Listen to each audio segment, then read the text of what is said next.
Okay, so this is part 3, continuation of part 3. We started filming yesterday. These caps that I'm making are actually 3/4 inch copper pipe caps you get at Home Depot. They put them in child-proof bags.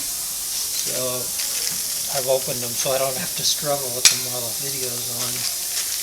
What I got to do, because they're too big in diameter, so I have to press them through a die and make them smaller in diameter.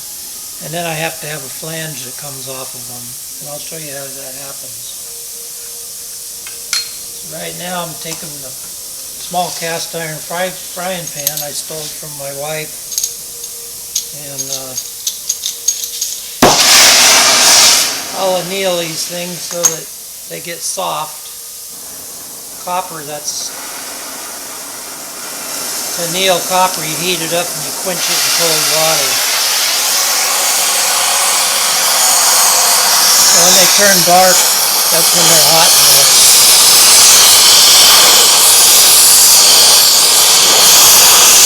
Shouldn't take too long.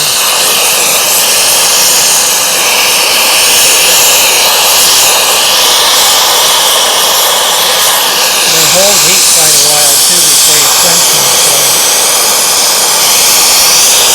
See how dark they're getting.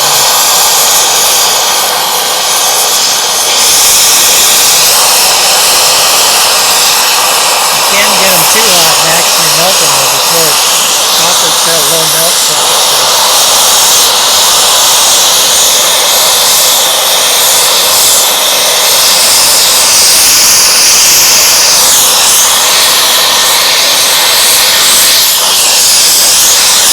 Heat on all of them so they stay hot while you're doing it.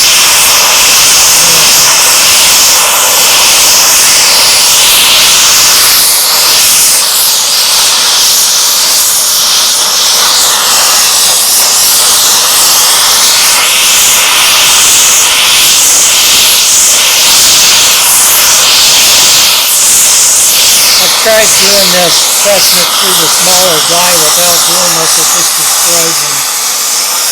And even at this rate, it's pretty normal to lose 1 or 2 during the process. Okay, so they're all black and they're pretty hot. You can almost see them glowing red. So that's good enough for that part. Got a can of water here to quench them with. I'm just going to pour it right in here.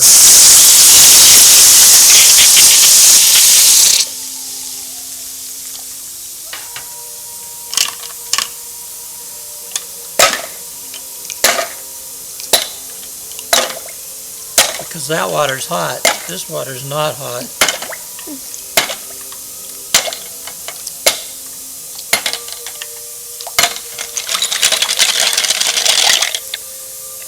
You can see what happens to them when they're quenched.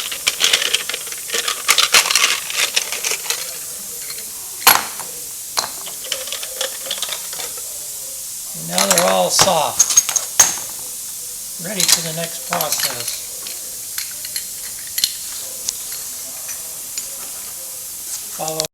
So I want to get rid of as much material as I can. But copper, especially being annealed, it's really soft, so you have to trim that, but to use a cutter it'll gum up and make all kinds of mess. So what I use is this little grinding wheel. And again, a true machinist would really flip out seeing this being used around the lathe.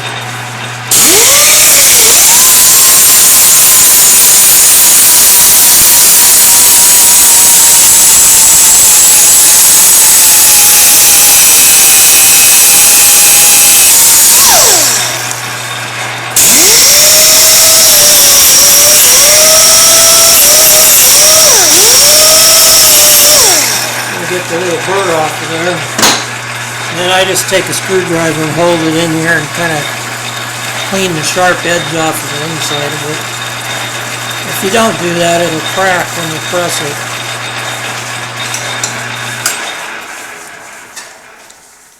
And I know the distance just because I've done a few already, so it's a rough guess, but it'll be close.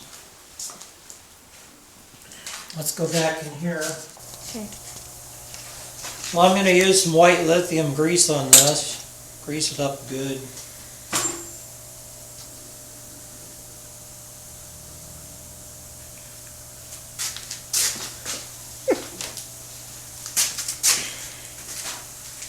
You know, what I've done, I've found a socket that's just the right size to go inside of this, and it's got to press down into this block. And if you look at this, I've machined a aluminum plug that stops it just at the right point so they all wind up the same height. That way you have the same amount of grease in each one. If they're not the same height, you don't know what you have. Well,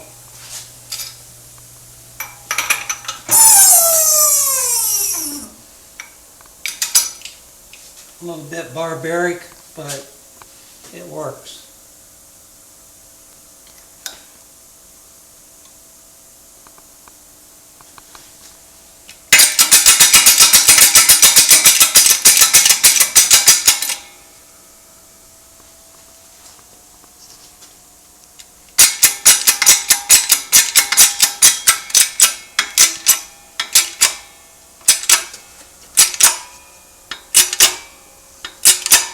You can start to see it going down in the die.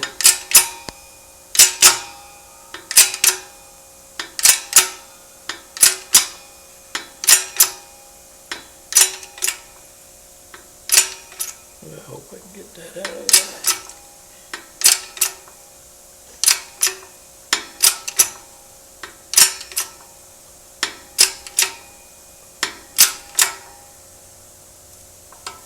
Okay, it's bottomed out.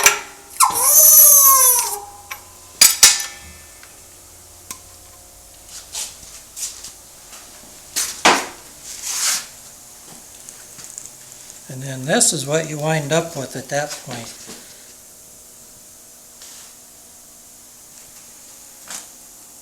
So, what we're going to do is we're going to take that.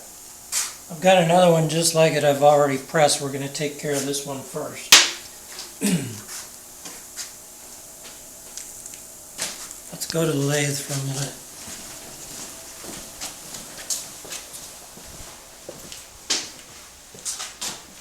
These here, you can see, are all different sizes on the base. I've been playing around with different things, trying to make them right. This one's just about perfect, and that was the last one I did.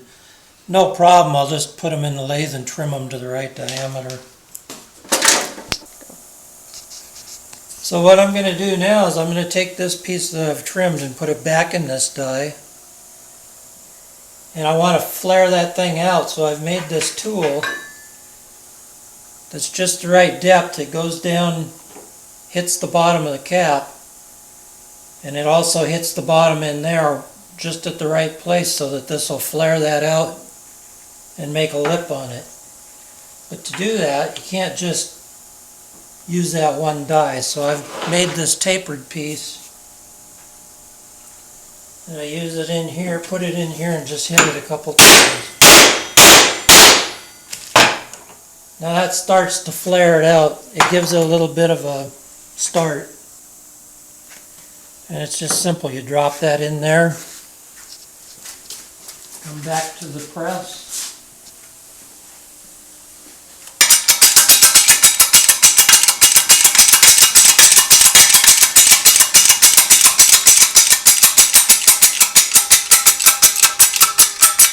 And if you watch real close, you'll see it start forming a lip down there.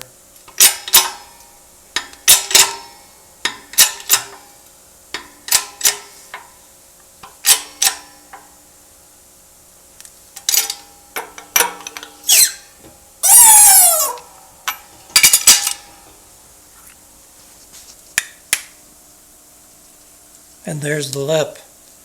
So when I made this tool for pressing these out, I decided to drill the center hole in it so I can also locate the hole that goes in the top of this cap for the pin to stick out of. Like that. And that's a simple process. It's just hold it together and